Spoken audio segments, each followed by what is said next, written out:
আসসালামু আলাইকুম, আশা করছি আপনারা সবাই অনেক ভালো আছেন। তো আজকে আমার কাছে যে বাইকটা আছে এটা হচ্ছে ইয়ামাহা R15 ভার্সন 3 এডিশন এবং এটা হচ্ছে ইন্ডিয়ান একটা ভার্সন। বাইকটা আমি নিছি কোন জায়গা থেকে? ডেফিনেটলি আপনাদের সবার পছন্দের এবং আমার পছন্দের বিএসবি মার্ট থেকে।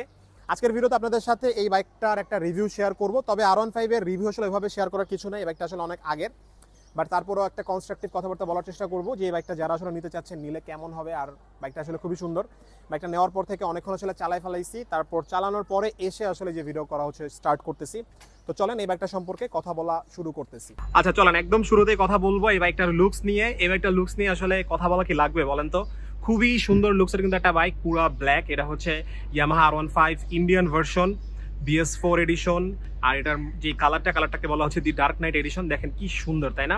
আচ্ছা তো চলেন একটু দেখাই দিই কি কি আছে। এখানে হচ্ছে ইয়ামাহা লোগো আছে, ঠিক আছে। এই পাশে হচ্ছে এই যে VVA, আমরা জানি R15 এ কিন্তু VVA টেকনোলজি রয়েছে, ভ্যারিয়েবল ভ্যালভ অ্যাকচুয়েশন। আর এই পাশে হচ্ছে সিলভার কিছু গ্রাফিক্স দেওয়া আছে, R15 লেখা আছে, ইয়ামাহা লেখা আছে। আর এই পাশে হচ্ছে দেখেন যে ABS লেখা আছে, যেহেতু এটা ইন্ডিয়ান ভ্যারিয়েন্ট এই কারণে এখানে কিন্তু আপনারা ডুয়াল চ্যানেল ABS পেয়ে যাবেন। সামনে হচ্ছে R15 হচ্ছে লেখা রয়েছে, স্টিকার করা সিলভার কালারের বা সাদা যেটাই বলি। এটার যেই লাইট সেট আপ খুব সুন্দর, ঠিক আছে, খুবই পাওয়ারফুল একটা লাইট কিন্তু দেওয়া আছে এখানে। যদি এই পাশে চলে আসি, এখানেও যে VVA টেকনোলজি লেখা, তারপর ABS, মানে দুই পাশে একই গ্রাফিক্স করা আর কি। এই যে তারপর এখানে হচ্ছে সুন্দর করে কিন্তু R15 এবং আরো কিছু গ্রাফিক্স করা রয়েছে। আর যদি এটা সিটটা দেখাই আপনাদেরকে, দেখেন আমরা জানি এটা হচ্ছে একটা স্পোর্টস বাইক, এই জন্য এটার যেই পিলিয়ন সিট ডেফিনেটলি এটা স্প্লিট করা থাকবে রয়েছে এবং অ্যাজ ওয়েল অ্যাজ এটা কিন্তু উঁচু, ঠিক আছে।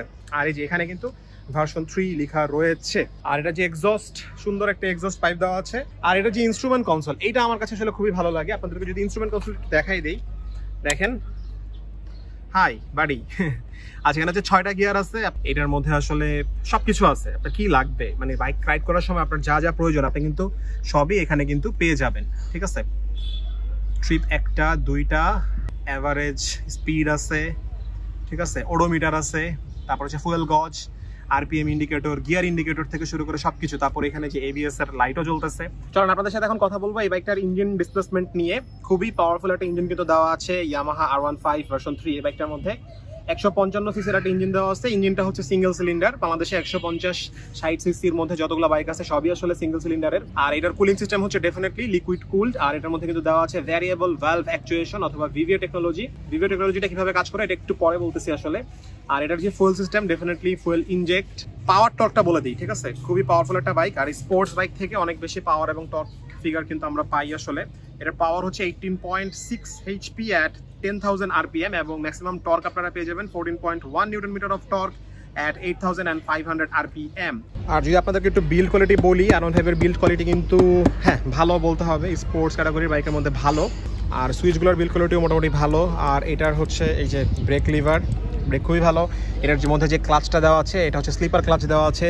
সুইচগুলোর কোয়ালিটি আসলে ভালো। এই জায়গায় হচ্ছে চাবি ঢোকাইতে হয়, দুই পাশে বড় সড়ো 2টা লুকিং গ্লাস আসলে দেওয়া আছে। আচ্ছা চলেন, একটা বাইক ভালোভাবে রাইড করার জন্য 2টা বিষয় অনেক ইম্পর্টেন্ট, একটা হচ্ছে ব্রেকিং এবং আরেকটা হচ্ছে টায়ার সেগমেন্ট। তো চলেন আপনাদের সাথে প্রথমে যদি ইয়ামাহা R15 V3 এই বাইকটার ব্রেকিং নিয়ে যদি কথা বলি, এটা সামনে দেখেন যেই ডিস্কটা দেওয়া আছে 282 মিলিমিটারের একটা ডিস্ক ব্রেক দেওয়া আছে উইথ ABS, ঠিক আছে। দেখেন এখানে কিন্তু ABS দেওয়া আছে। আর আমরা কিন্তু জানি যে ইয়ামাহার বাইকগুলোতে কিন্তু সাধারণত বাইব্রির ব্রেক ক্যালিপার ইউজ করা হয়, তো এটার ক্ষেত্রে আসলে ব্যতিক্রম হয় না। এই যে দেখেন বাইব্রির ব্রেক ক্যালিপার কিন্তু এটার মধ্যে রয়েছে। সেরা ব্রেকিং, সেরা। FZS ভার্সন 2, FZS ভার্সন 3 এই বাইকগুলোতেও কিন্তু আমরা বাইব্রির ব্রেক ক্যালিপার দেখতে পাই। আর আপনাদেরকে যদি আমি অ্যাজ ওয়েল অ্যাজ টায়ারটা যদি বলে দেই, দেখেন সামনে মানে পরাই যাইতেছে ভিডিওতে, হ্যাঁ MRF এর টায়ার দেওয়া আছে যেটা হচ্ছে 100 সেকশনে, ঠিক আছে, 100/80। আর এটা রিম সাইজ হচ্ছে 17, ঠিক আছে। পিছনে চলে আসি, পিছনে যদি চলে আসি তাহলে পিছনে দেওয়া আছে আবার MRF এর টায়ার 140 সেগমেন্টের একটা টায়ার দেওয়া আছে 140/70। আর এর যে রিম সাইজ এটা কিন্তু 17 এই বাইকটার। আচ্ছা বাইকটার যে টায়ার সেগমেন্ট, মোটা টায়ার কিন্তু দেওয়া আছে, এই কারণে এটার কন্ট্রোল কিন্তু খুবই ভালো হচ্ছে, মানে খুব সুন্দর মতো আসলে কন্ট্রোল করা যাইতেছে। কর্নারিং করার সময় কিন্তু মানে মজাই লাগতেছে।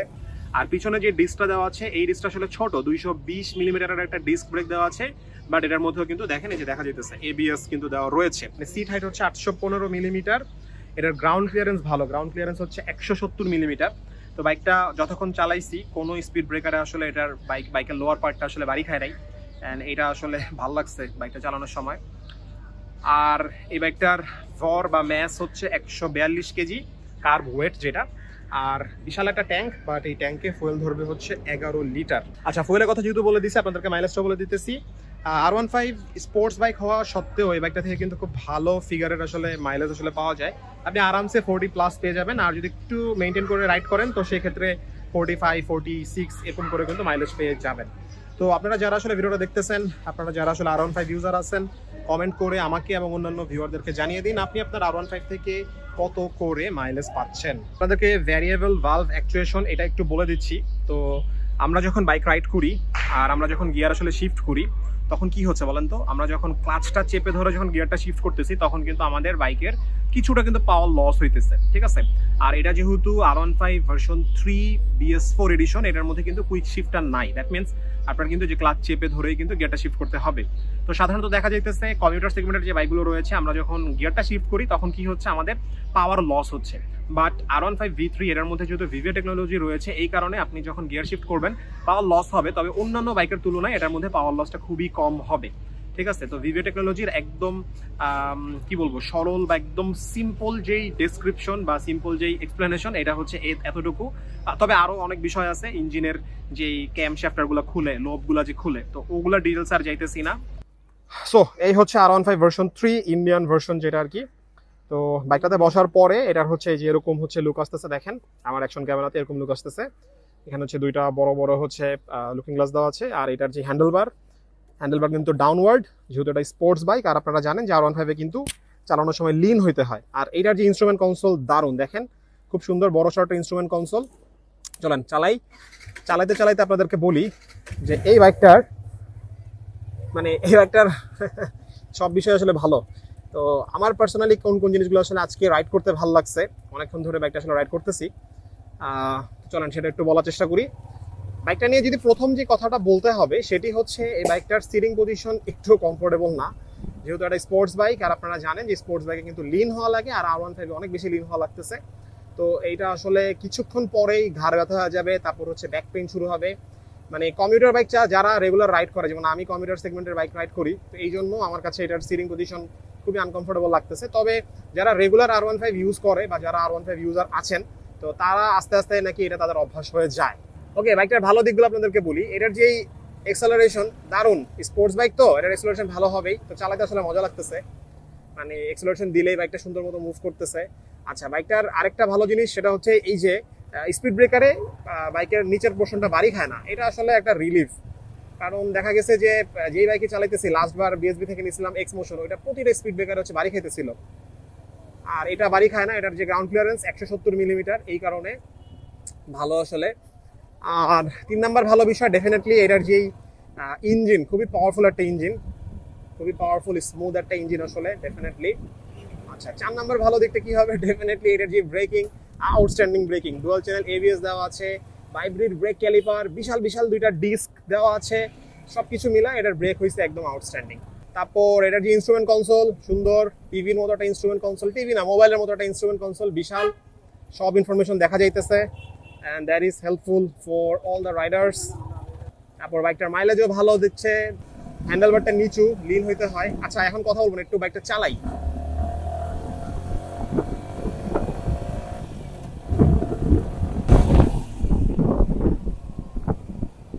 আচ্ছা, যদি ওভারঅল বলতে হয় তাহলে বলতে হবে ডেফিনেটলি প্রিমিয়াম সেগমেন্টের একটা বাইক, বাংলাদেশের 155 সিসির, এন্ড এটা কিন্তু আউটস্ট্যান্ডিং। রাইড করতে লাগতেছে খুবই মজা, অনেকক্ষণ ধরে আসলে রাইড করতেছি, খুবই ভালো লাগতেছে। মানে এটাই আসলে এটা চালাইলে আসলে বোঝা যায় যে একটা স্পোর্টস বাইক চালাইতে কেমন লাগে আর একটা কমিউটার বাইক চালাইতে কেমন লাগে। স্পোর্টস বাইকের মজাটা হচ্ছে ব্রেকিং ভালো, কন্ট্রোলিং ভালো, তারপর হচ্ছে টার্ন অনেক বেশি, স্পিডিং অনেক বেশি। ডেফিনেটলি কমিউটার বাইকেরও কিন্তু কন্ট্রোলিং অনেক ভালো, তবে কমিউটার বাইকের সাথে এটার যেই কি বলবো, এটাকে যেই বড় ডিফারেন্স সেটা হচ্ছে লুকস। বাইকের যে শেপটা হচ্ছে একটা বড় ডিফারেন্স, ঠিক আছে। কারণ কমিউটার অনেক বাইকের মধ্যে কিন্তু অনেক বেশি পাওয়ার টর্ক দেওয়া থাকে, বাট এইটা দারুণ। আমি ভাবছিলাম যে এই স্পিড ব্রেকার একটা বাড়ি খাবো, বাট বাড়ি খাই নাই লাকিলি। সো এই তাহলে ছিল বাংলাদেশের অন্যতম premium bike Yamaha R15 version 3, এই বাইকটা সম্পর্কে যাবতীয় কথাবার্তা। আই রিয়েলি হোপ আমার আজকের ভিডিওটা আপনাদের লাগছে ভালো, যে ইনফরমেশনগুলো শেয়ার করছি সেই ইনফরমেশনগুলো আপনাদের জন্য হয়েছে অনেক বেশি হেল্পফুল। যদি ভিডিওটা ভালো লাগে তাহলে ভিডিওটাতে লাইক করতে হবে, আর চ্যানেলে করতে হবে সাবস্ক্রাইব। আর আপনারা যারা আসলে কিছুদিন পর পর বাইক কিনেন এবং সেকেন্ড হ্যান্ড যে বাইক কিনেন, কিছুদিন পর পর আপনাদের যাদের আসলে বাইক চেঞ্জ করার অভ্যাস রয়েছে, আপনারা কিন্তু চাইলে বিএসবি মার্ট ভিজিট করতে পারেন। আপনাদের সবার জন্য বিএসবি মার্ট হাইলি রেকমেন্ড করছি। তো আপনারা যারা আসলে আমার মতো রাইডার রয়েছেন, আপনারা কিন্তু অবশ্যই ট্রাফিক রুলসগুলো সবসময় মেনে চলবেন এবং অনেক ভালো থাকবেন। আপনাদের সবার সাথে দেখা হবে পরবর্তী ভিডিওতে। আল্লাহ হাফেজ।